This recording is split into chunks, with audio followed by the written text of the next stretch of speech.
Oi pessoal, nós iremos percorrer toda a estrutura da trigonometria, bem como a parte algébrica dos sistemas e matrizes e a parte numérica da análise combinatória e probabilidade, bem como esses fenômenos ocorrem no nosso meio natural. Visto disso, vamos partir da ideia do triângulo retângulo.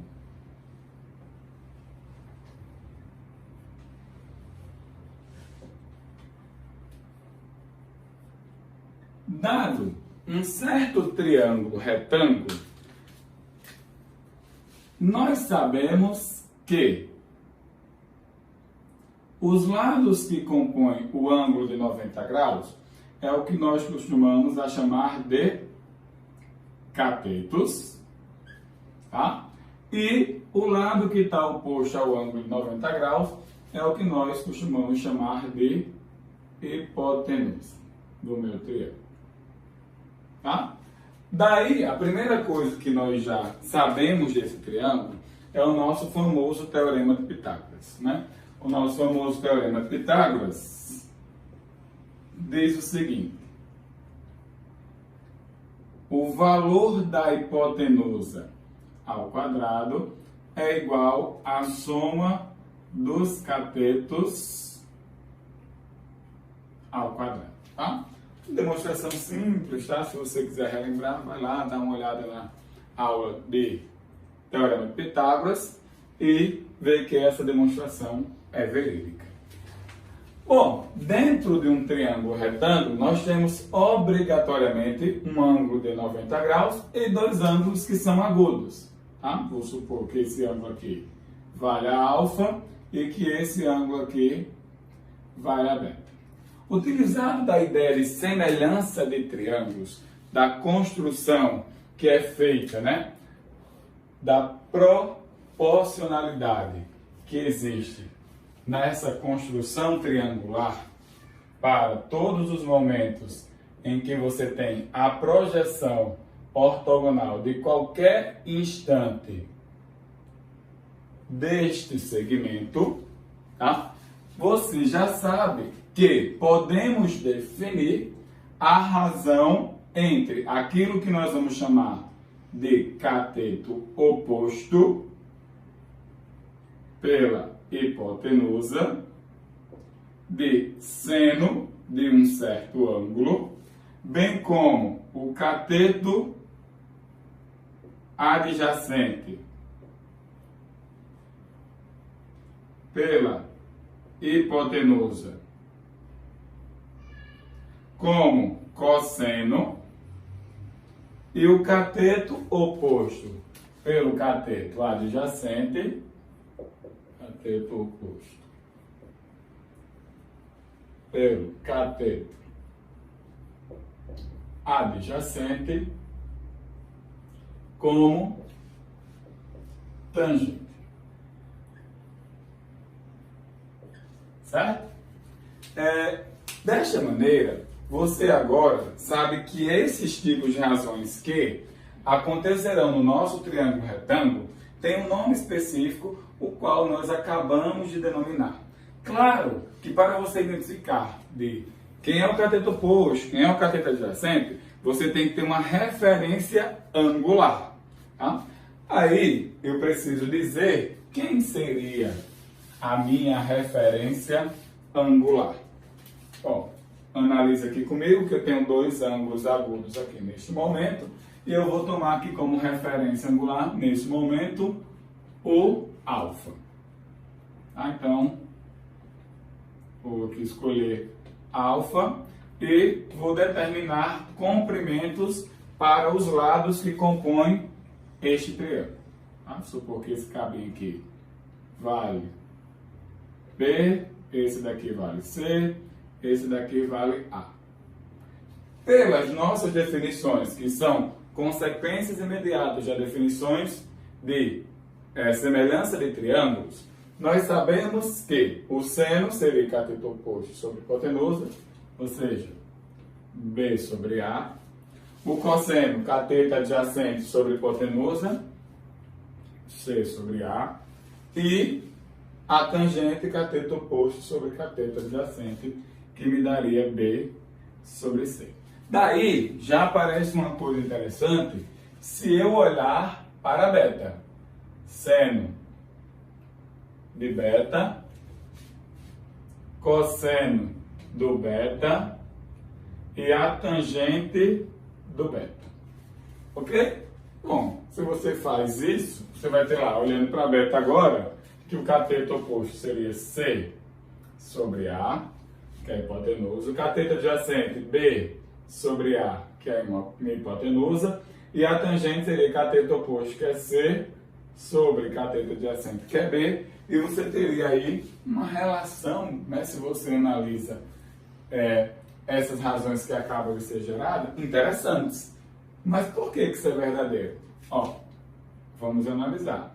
Se beta e alfa forem ângulos complementares, que é o que está acontecendo neste triângulo retângulo, ou acontecerá em qualquer triângulo retângulo, desde que alfa e beta sejam ângulos deste triângulo retângulo, você acaba de achar uma coisa interessante, que é o seno do alfa é igual ao cosseno do beta, o cosseno do alfa é igual ao seno do beta, e a tangente do alfa é o inverso da tangente do beta.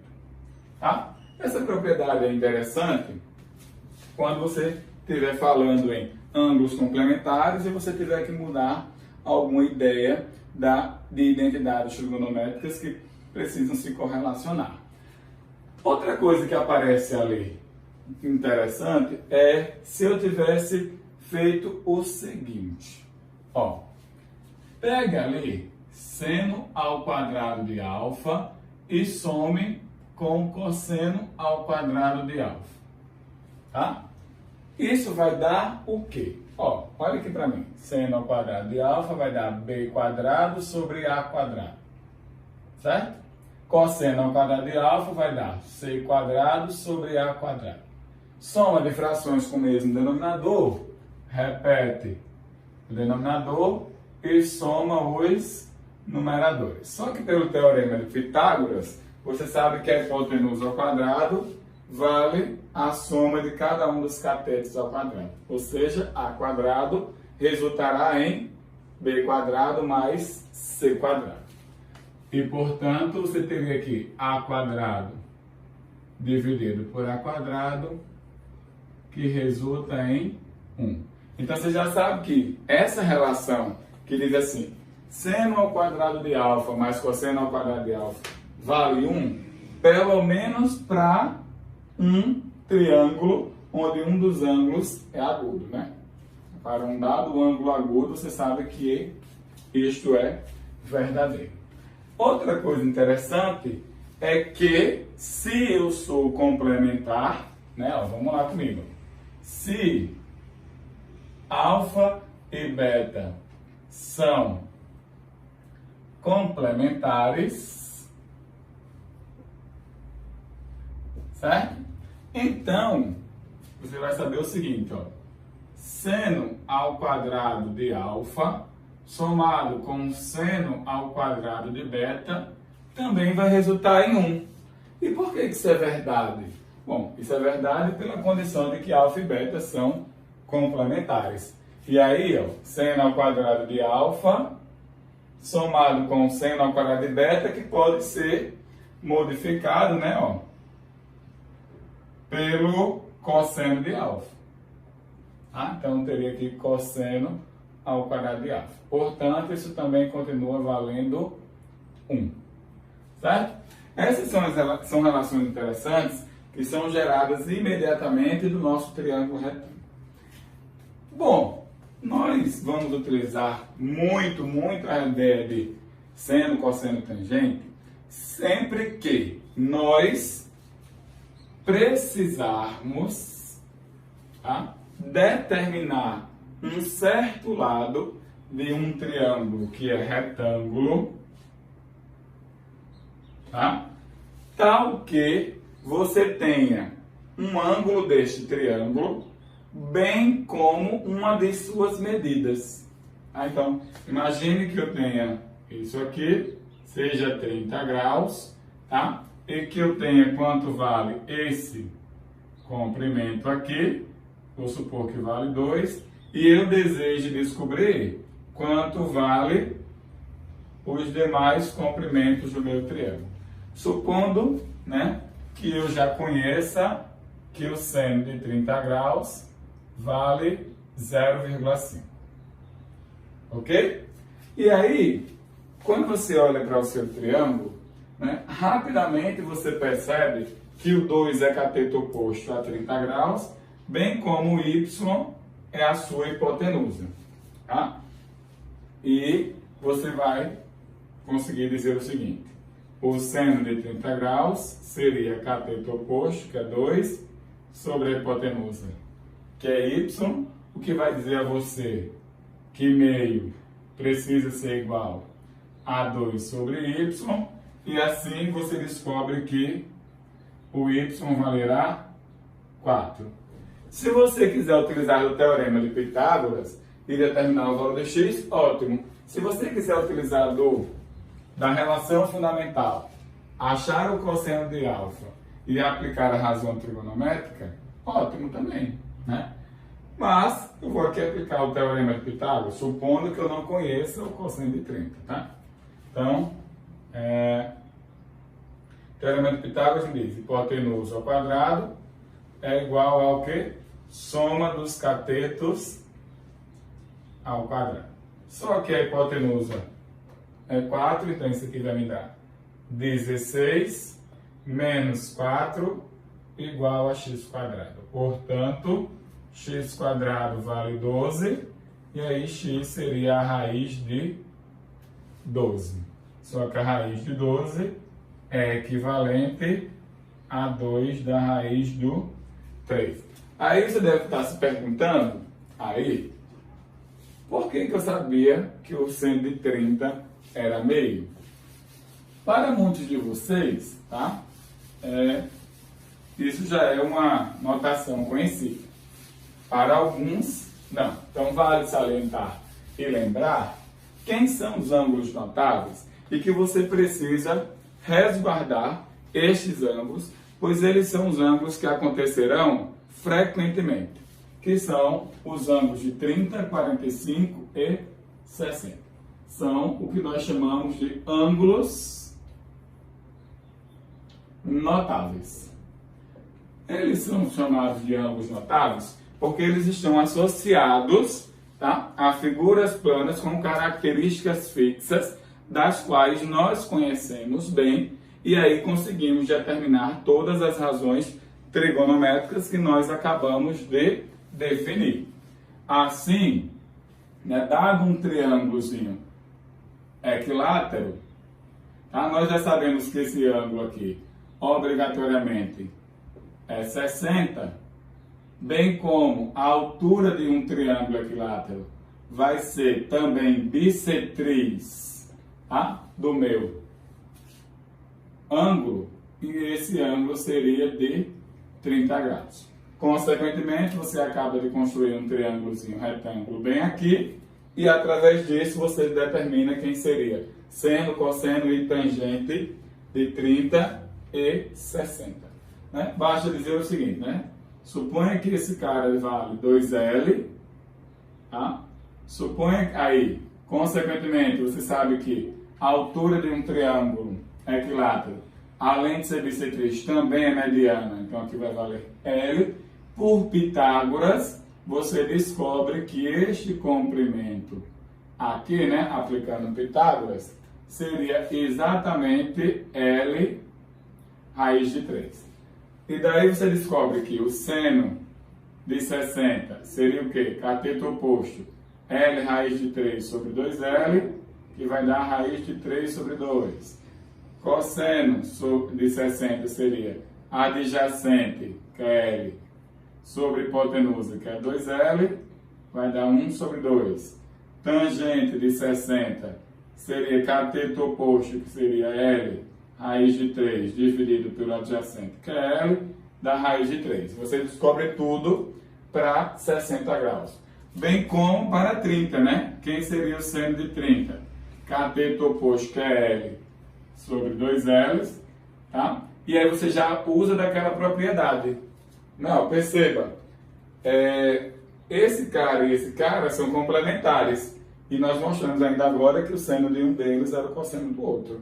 Então, se você sabe disso, você já sabe quem é o cosseno de 30. Que tem que coincidir com o que? O seno de 60. Eles estão postos no mesmo triângulo e são ângulos complementares. Seria raiz de 3 sobre 2.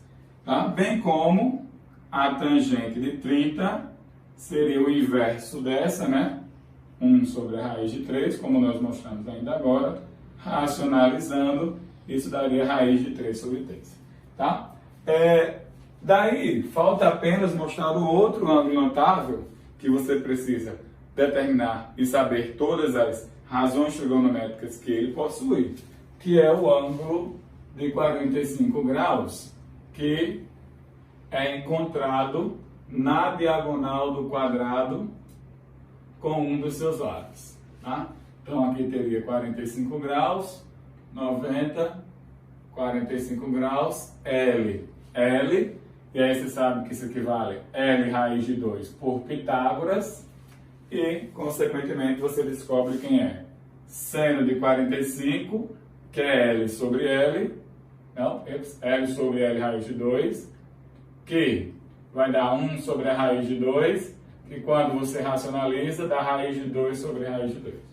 Sobre 2. Cosseno de 45 também vai ser L sobre L raiz de 2. Portanto, isso aqui vai dar raiz de 2 sobre 2.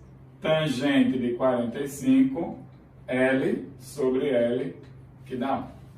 Daí você descobre os ângulos notáveis. Esses ângulos são os ângulos os quais você não pode esquecer deles, nem muito menos tem o direito de esquecer das razões trigonométricas dele.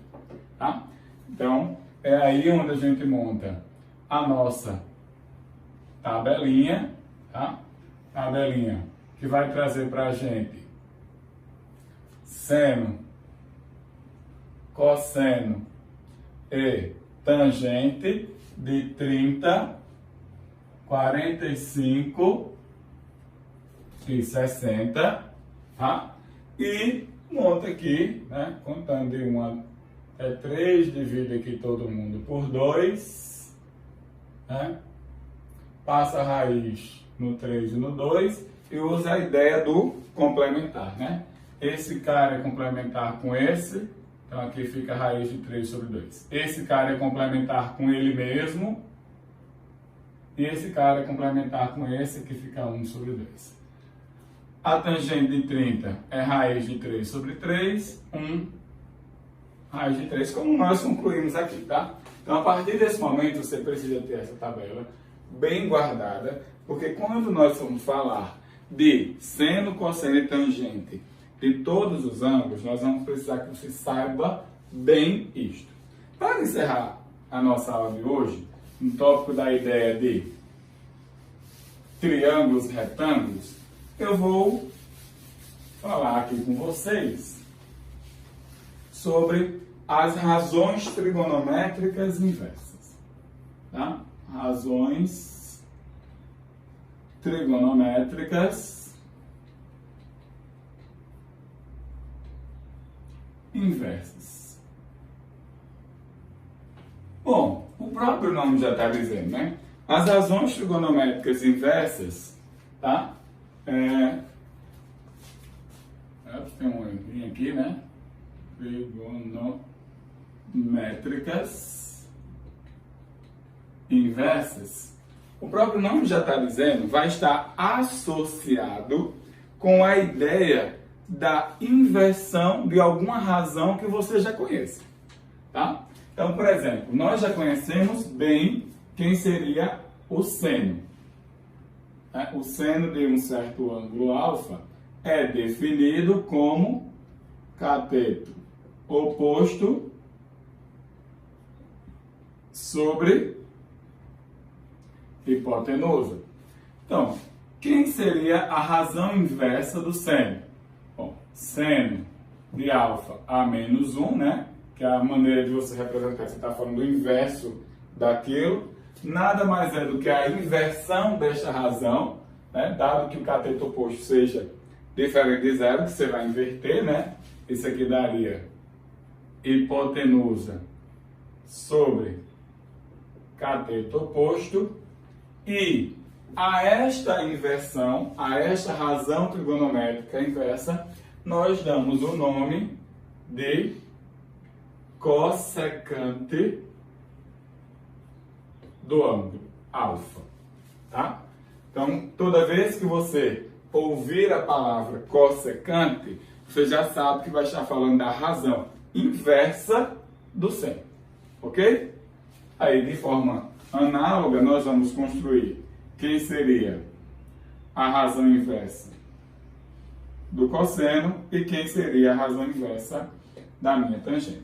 Nós sabemos que isso aqui é cateto adjacente, cateto adjacente sobre hipotenusa, o que implica dizer que o cosseno de alfa menos 1 é escrito como hipotenusa sobre cateto adjacente, que nós chamaremos daqui para frente da secante do ângulo alfa. Secante de um certo ângulo, né? Aqui tomando como referência o alfa. Da mesma maneira, a minha tangente, né? Que é cateto oposto sobre cateto adjacente, que, por sua vez, resulta, né, na tangente inversa como a razão entre o cateto adjacente sobre o cateto oposto. A esta nós damos o nome de cotangente de alfa. E vale salientar que todas essas trabalham com as relações inversas aqui.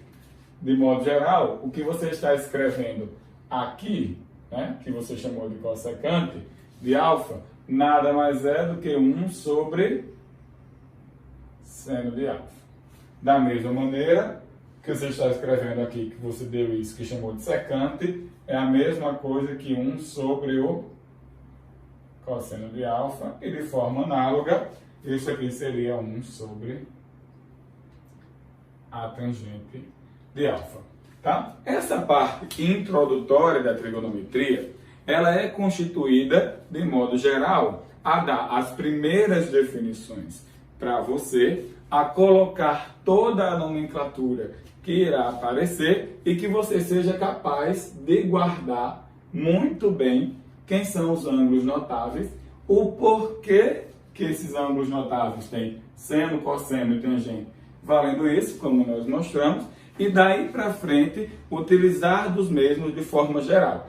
É isso que nós vamos fazer no próximo vídeo, quando nós começarmos a adentrar na maneira de como calcular seno, cosseno, tangente, cotangente, secante e cossecante de qualquer tipo de ângulo. Porque até o momento nós estamos falando de ângulos que são agudos, né? Porque são ângulos que estão dentro de um triângulo retângulo. Como é que você faria estas razões trigonométricas olhando para um ângulo que fosse maior do que 90 graus? É isso que nós iremos fazer no próximo vídeo, tá? E nos encontramos lá. Até mais!